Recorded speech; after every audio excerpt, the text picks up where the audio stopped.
Da sind wir wieder zum zweiten Video zum Thema KI-Rechenzentren. Das ist der womöglich beste KI-ETF, den ihr im Moment erwerben könnt. Den schauen wir uns jetzt mal ganz genau an. Den habe ich euch nämlich im letzten Video noch vorenthalten.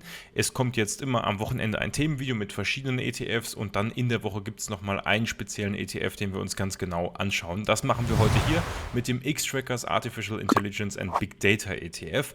Da gehen wir jetzt ganz tief rein. Wenn ihr das Video vom Wochenende nicht gesehen habt, dann solltet ihr das unbedingt nachholen, denn dort haben wir bereits viele Statistiken und Prognosen zum KI-Rechenzentrumsmarkt uns angeschaut. Schaut da auf jeden Fall vorbei. Wir schauen jetzt direkt mal rein und gucken uns diesen Xtrackers ETF ganz genau an. Das erste, was mich immer brennend interessiert, bevor wir uns gleich die Rahmenbedingungen dieses Produkts angucken, ist, wie kommen denn die Aktien in diesen ETF? Also warum werden genau diese Aktien ausgewählt? Ihr seht es jetzt gerade, wir haben hier SAP, mal wieder die Deutschen vorne. Wer glaubt es denn?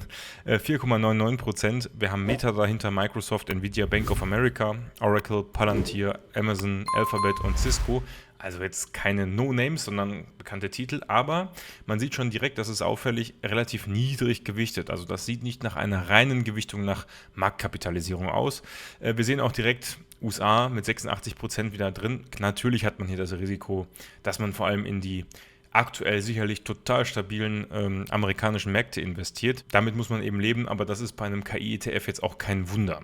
So, und dass hier vor allem die Branchen Technologie, Kommunikation, ein bisschen Finanzen und zyklische Konsumgüter abgebildet sind, ist jetzt auch nicht verwunderlich. Schauen wir also mal eine Ebene tiefer, ein bisschen hinter die Kulissen. Dazu klicke ich als erstes immer auf das Factsheet, das gucke ich mir dann nochmal an. Was soll denn dieser ETF eigentlich machen? Also der soll weltweit in Aktien investieren, die breit diversifiziert, ein Global Exposure auf bis zu 100 Unternehmen, da haben wir schon mal den ersten Indiz, also es sind auf 100 Unternehmen begrenzt, das finde ich okay. Für einen Branchen-ETF ist das eher eine sehr hohe Anzahl an Aktien, das ist gut, damit kann man leben. Natürlich wird man mit diesem ETF nicht breit diversifizieren können, sondern das ist eher so ein Satelliten-ETF, sage ich mal, um ein Basisinvestment drumherum. Also ich persönlich würde jetzt von vornherein sagen, natürlich packe ich nicht mein ganzes Geld in diesen ETF, denn damit decke ich ja nur eine Mini-Branche ab sozusagen oder eine große Branche, aber eben nicht den weltweiten Markt. Deswegen ist 100 für diese Branche schon total okay und ehrlich gesagt auch ganz gut. So, Industrie- und Schwellenländer sind dabei, haben wir jetzt nicht sonderlich viel von Schwellenländern gesehen bei den Top 10 in Bezug auf KI, Datenverarbeitung und Cybersicherheit. Das ist sozusagen der Rahmen. Und das ist das Wichtige für uns, ein bereichsspezifisches Engagement auf Grundlage von Patentdaten. Da kommen wir gleich nochmal drauf zu sprechen, was das wohl bedeutet mit den Patentdaten. So, um jetzt noch eine Ebene tiefer zu blicken, werden wir jetzt mal Xtrackers als ETF-Anbieter verlassen und wir gucken auf den Index, der hinter diesem ETF steht. Den findet ihr bei Xtra ETF immer auf der Startseite von einem ETF. Wenn ihr da ein bisschen runterscrollt, dann seht ihr hier Indexname Nasdaq Global AI and Big Data Index. Und den habe ich euch auch mal vorbereitet. Die Nasdaq hat dann hier immer auch so eine Seite, wo so ein paar Daten veröffentlicht sind. Und zwar gibt es hier unter Methodology dann immer die Erklärung, wie dieser Index funktioniert und damit wissen wir dann auch, wie der ETF funktioniert. Ja, da kann man sich dann ganz gut hier durch die Seiten durchlesen und ich fasse euch das mal ganz kurz zusammen, was hier steht. Und zwar, dieser Index zielt darauf ab, Unternehmen abzubilden, die bei den Themen Deep Learning, Bild- und Spracherkennung, NLP, Chatbots, Big Data, Cloud Computing und Cybersecurity tätig sind. Also schon ein paar mehr Themen als eben im ETF stand. Das ist erstaunlich, weil eigentlich sind ja Index und ETF in dem Fall hier sehr ähnlich. Wichtig ist, dass alle diese Unternehmen, die im ETF vorkommen, im Nasdaq Global Disruptive Technology Benchmark Index gelistet sind. Und da war meine erste Frage gleich, okay, wenn das die Grundvoraussetzung ist, um in diesen ETF zu kommen, gucke ich mir doch erstmal an, was denn die Herausforderungen sind, um im Nasdaq Global Disruptive Technology Index, um da rein zu gelangen. Da ist es wichtig, dass das Unternehmen sich irgendwie mit künstlicher Intelligenz, Robotik, Automotive Innovation, Healthcare, neue Energien und Umwelt, Internet of Things, Daten und Computerverarbeitung beschäftigt. Und jetzt kommt das Spannende, der Innovationsnachweis, also das Argument, warum das Unternehmen in diesen Index rein soll, ist, die thematische Zuordnung erfolgt auf Basis von Millionen genehmigter Patente über einen rollierenden Zeitraum von einem Jahr. Also Unternehmen, die in diesem Bereich eine hohe Innovationskraft durch ihre Patente zeigen, werden da bevorzugt berücksichtigt. Das heißt also, neben anderen Dingen wie zum Beispiel, dass die Aktie natürlich eine Börsenzulassung braucht und an der New York Stock Exchange gehandelt werden muss, ist das Kriterium, also die Anzahl der Patente, eine hohe Anzahl an Patenten in diesen Themengebieten. So kommt man in diesen Nasdaq Global Disruptive Technology Benchmark Index und das ist wiederum die Grundlage, um in diesen Index reinzukommen. So, kommen wir dann wieder zu unserem Ausgangsindex zurück und der guckt dann eben einfach nur, welche Aktien haben denn dann eine große Anzahl an Patenten eben bei Deep Learning, AI und so weiter. Also dann wird quasi nur noch einmal der Disruptive Technology Index ein bisschen aussortiert und ja, neu gefiltert. Zudem müssen die Aktien mindestens 500 Millionen US-Dollar Marktkapitalisierung haben und eine gewisse Mindestliquidität, dass nämlich durchschnittlich täglich die Aktie im Wert von mindestens 2 Millionen US-Dollar in den letzten 6 Monaten gehandelt wurde. Also die Aktie muss auch regelmäßig verfügbar sein am Markt. Und dann schaut man sich nochmal an, welche Unternehmen haben denn die meisten und besten Patente in diesem Bereich jeweils für sich beansprucht. Und gibt es noch einen sogenannten Exposure Score, der dann eben sagt, okay, dieses Unternehmen wird höher gewichtet. So, und die Gewichtung, jetzt bin ich wieder zurück hier bei den Unternehmen, die ihr hier seht, also SAP, Meta und Co. Die Gewichtung erfolgt nach Marktkapitalisierung, das heißt, je höher oder je größere Marktkapitalisierung das Unternehmen hat, desto größer wird es auch gewichtet, aber dieser Exposure Score wird auch berücksichtigt. Das heißt, wenn das Unternehmen besonders viele Patente angemeldet hat, dann kann das sozusagen die Marktkapitalisierung nochmal übergewichten. Also beides wird berücksichtigt und kein Einzeltitel darf mehr als 4,5% des Indexgewichtes haben. Jetzt sieht man, okay, hier sind 3 Unternehmen, die haben gerade mehr. Das liegt daran, man rebalanced nur jedes halbe Jahr. Das heißt, jedes halbe Jahr guckt man, okay, wie ist die Verteilung, wie ist die Marktkapitalisierung, wie ist der Exposure Score und dann gewichtet man neu auf maximal 4,5 und danach kann ja die Aktie steigen und dann wird die Gewichtung und andere können sinken. Dann wird die Gewichtung wieder automatisch ein bisschen höher, je nachdem, wie sich die Aktien eben entwickeln. Um mal ein Fazit zum Portfolio hier zu ziehen, ich finde es nachvollziehbar. Also es werden Unternehmen rausgesucht, die viele Patente haben. Das heißt nicht, dass das die besten AI-Unternehmen sein müssen, aber sie haben ziemlich viele Patente angemeldet. Und was ich gut finde, ist, dass es auf 4,5% gekappt ist. Bedeutet eben auch, dass nicht einzelne Unternehmen zu viel Raum einnehmen und deswegen hat man nur einen Anteil von 42,66% bei den Top 10. Insofern, mir gefällt das Portfolio gut. Natürlich hat man hier ziemlich viel Amerika drin, natürlich trifft man hier eine Branche, aber ich gebe in dieser Kategorie tatsächlich 4 von 5 Sternen, denn 5 Sterne wird es bei mir bei Branchen-ETFs wahrscheinlich fast nie geben. Für einen Branchen-ETF weiß ich eben, was ich kriege. Ich kriege die Unternehmen, die sich irgendwie mit den Themen AI und Co. beschäftigen und da eine hohe Anzahl an Patenten veröffentlichen und dann eben auch eine hohe Marktkapitalisierung haben. Damit kann man gut arbeiten und ich finde, das ist okay. Kommen wir mal zu den Produktkriterien, das können wir kurz halten. Eine physische Indexabbildung bedeutet, der ETF beinhaltet auch wirklich die Aktien oder sie werden auch wirklich gekauft, die eben im Index enthalten sind. Thesaurierend bedeutet, dass die Dividenden zum Beispiel, die anfallen, nicht ausgeschüttet werden, sondern reinvestiert werden oder im Kurs verbleiben. 0,35 TER als Kostenquote finde ich super. Also nicht nur finde ich super, ist gut für einen Branchen-ETF. Damit kann man gut arbeiten. Normalerweise gibt es bei Branchen-ETFs, ich habe hier zum Beispiel den ARK Artificial Intelligence ETF mit dabei, der hat gleich mal 0,75 TER. Da schauen wir vielleicht, wenn Zeit ist, auch noch kurz rein. Aber das ist ja hier weniger als die Hälfte, insofern das super. Die Fondsgröße ist herausragend, 4,39 Milliarden Euro. Ihr erinnert euch am Wochenende, die ETFs hatten da keine 100 Millionen Euro teilweise an Fondsgröße, 4,39 Milliarden. Dieser ETF wird ziemlich sicher nicht aufgelöst oder liquidiert, weil er sich nicht lohnt für X-Trackers. Der ist da ziemlich gut. 42,66% Top-10-Gewichtung hatten wir schon. Ist super, ungefähr 100 Unternehmen drin, ist auch gut. Also da kann ich nur sagen, die Produktkriterien für diesen ETF sind tipptopp. Da würde ich 5 von 5 Sterne vergeben. Wollen wir mal zur Tat schreiten und uns die Performance angucken. Ich habe mal ein paar ETFs zum Vergleich mitgebracht. Den Global X Artificial Intelligence ETF vom Wochenende, den kennt ihr schon. Den LNG Artificial Intelligence ETF, den habt ihr auch am Wochenende kennengelernt. Der hat ja auch eine ganz spannende Art und Weise, wie er seine KI-Unternehmen auswählt. Ein bisschen anders als der X-Trackers ETF hier. Wenn ihr das noch nicht gesehen habt, schaut bitte auf jeden Fall bei meinem Video vorbei.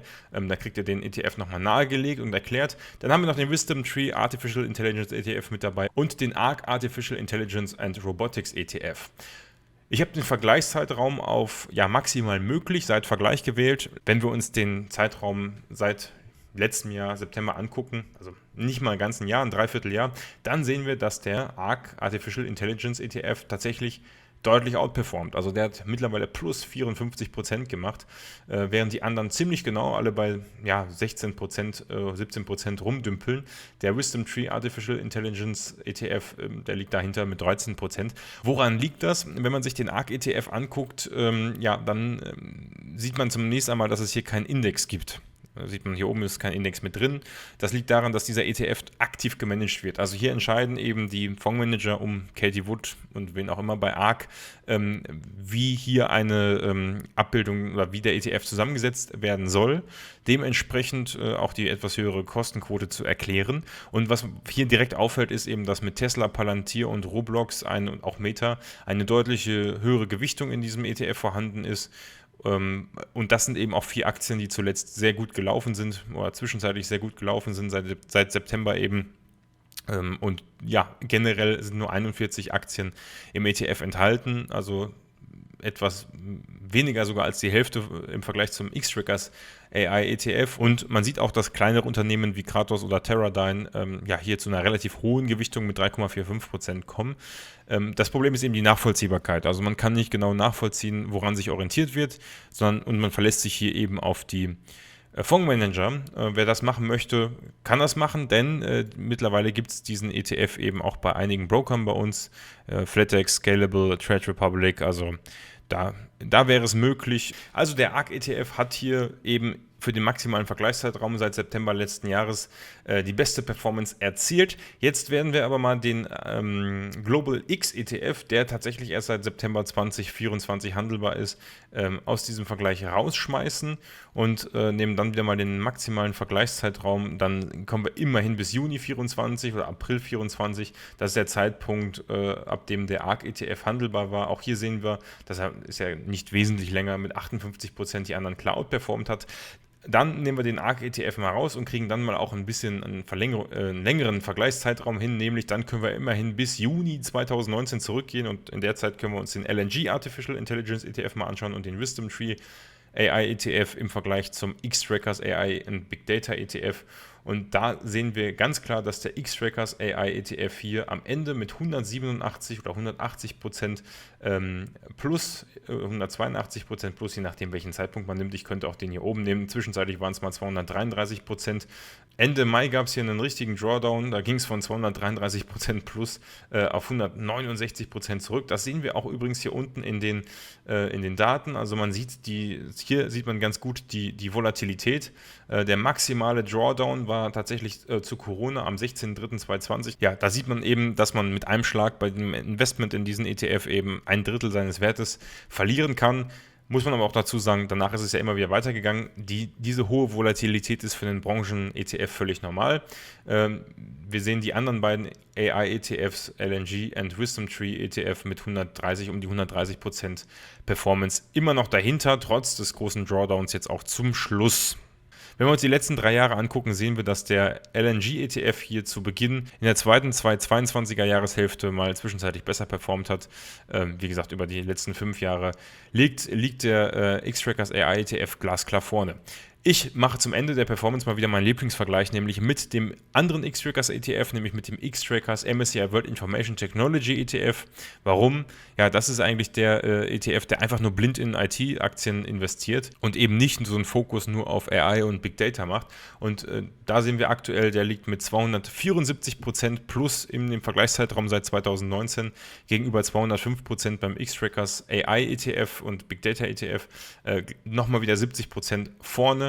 Ja, zwischenzeitlich waren die beiden hier zuletzt gleich auf. Das muss man eben auch sagen. Und das ist auch, was ich dazu sagen möchte und was hängen bleibt. Ich habe hier eine Wette auf eine ziemlich große Nische, also eine große Nische. Ich investiere hier eben in AI und Big Data Unternehmen. Wir haben ja eben schon die ganzen Themen gehört, die vorgelesen wurden, die hier für die Patente berücksichtigt werden in der Zählung. Aber ich investiere nicht per se in den kompletten IT-Sektor. Der ARK ETF macht zum Beispiel, das wäre vielleicht noch eine Erwähnung wert, konzentriert sich im Moment vor allem auf Software also Unternehmen, die Software zur Verfügung stellen oder eben mit AI arbeiten und auch viel mit Robotics arbeiten. Also weniger auf Unternehmen die wir zuletzt auch im letzten Video hatten, die sich mit KI-Rechenzentren und KI an sich beschäftigen und die zur Verfügung stellen, sondern mehr in die Anwendung, auf die Anwendungsseite gucken, während beim Xtrackers AI ETF ja einfach theoretisch nur nach der Anzahl und der Wirkmächtigkeit der Patente geguckt wird. Darin liegt auch ein Unterschied, der auch die Kursperformance erklärt, die unterschiedliche. Aber das ist eben genau der Punkt, wenn ich in so eine Branche und in eine Nische von einem Sektor gehe, dann habe ich eben das Thema, dass ich hier eine hohe Volatilität habe. Dementsprechend muss man eben immer darauf achten, ob man so ein Risiko aushält wie es geht mal 33% runter. Per se, finde ich, lohnt sich das Risiko nicht, wenn ich mit einer geringeren Streuung tatsächlich sogar eine höhere Rendite erziele. Das bringt mich dazu, dass ich für die Performance hier solide 2,5 von 5 Sterne vergebe. Die Performance ist ganz gut, besser als bei den anderen AI-ETFs, aber wenn ich mit dem gesamten IT-Sektor immer noch besser fahre, dann ist das für mich nicht sonderlich interessant. Natürlich gibt es Phasen, wie jetzt zuletzt, wo eben AI-Aktien oder so ein ETF dann den Markt outperformt oder selbst den IT-Sektor outperformt, aber das ist dann eben doch sehr viel oder hat sehr viel mit Market-Timing zu tun und ergibt aus meiner Sicht für ein langfristiges Portfolio wenig Sinn. Wenn man natürlich sagt, okay, ich glaube daran, dass die AI-Unternehmen oder Unternehmen, die AI anwenden und eine hohe Anzahl an Patenten in diesem Bereich veröffentlichen, dass die noch länger den Markt bestimmen werden, dann kann man so ein Investment natürlich machen. Wenn man sagt, ich gebe mein Risiko völlig in die Hände von Fondsmanagern und investiere hier einfach nur in das Thema AI an sich und hoffe mal, dass die Fondsmanager schon alles richtig machen bei Cathie Wood, dann kann man natürlich auch den Artificial Intelligence and Robotics ETF nehmen. Das muss keine schlechte Entscheidung sein, auch wenn der eine Stern hier bei Xray ETF auch ein Hinweis darauf ist.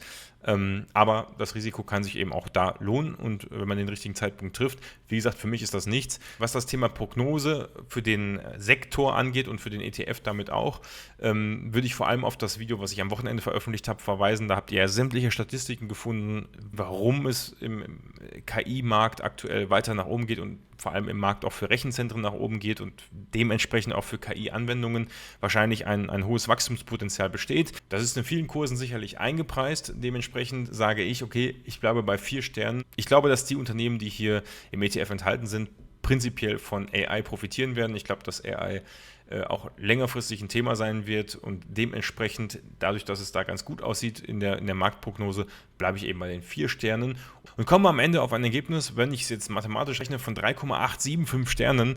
Damit sind wir ziemlich genau bei der Bewertung, die auch Xtrackers gegeben hat. Ich würde dann aufrunden und sage 4 Sterne für den Xtrackers Artificial Intelligence and Big Data ETF. Schreibt doch mal in die Kommentare, ob ihr einen von diesen ETF, die hier heute erwähnt worden sind, handelt. Was haltet ihr vom ARK Artificial Intelligence ETF? Geht ihr das Risiko ein? Seid ihr da offen für? Schreibt es mal gerne dazu. Es muss ja nicht mal schlecht sein, wenn man nicht die Regel kennt, sondern wenn man sich einem Fondsmanager anvertraut, zumal 0,75% TER für einen aktiven Fonds jetzt auch nicht sonderlich teuer sind. Also insofern, eure Meinung würde mich brennend interessieren. Schreibt auch mal rein, ob ihr das Format hier mit der Videoeinblendung gut findet. Dann würde ich das beim nächsten Mal wieder machen. Wir sehen uns am Wochenende mit dem nächsten Themenvideo. Bis dann. Ciao.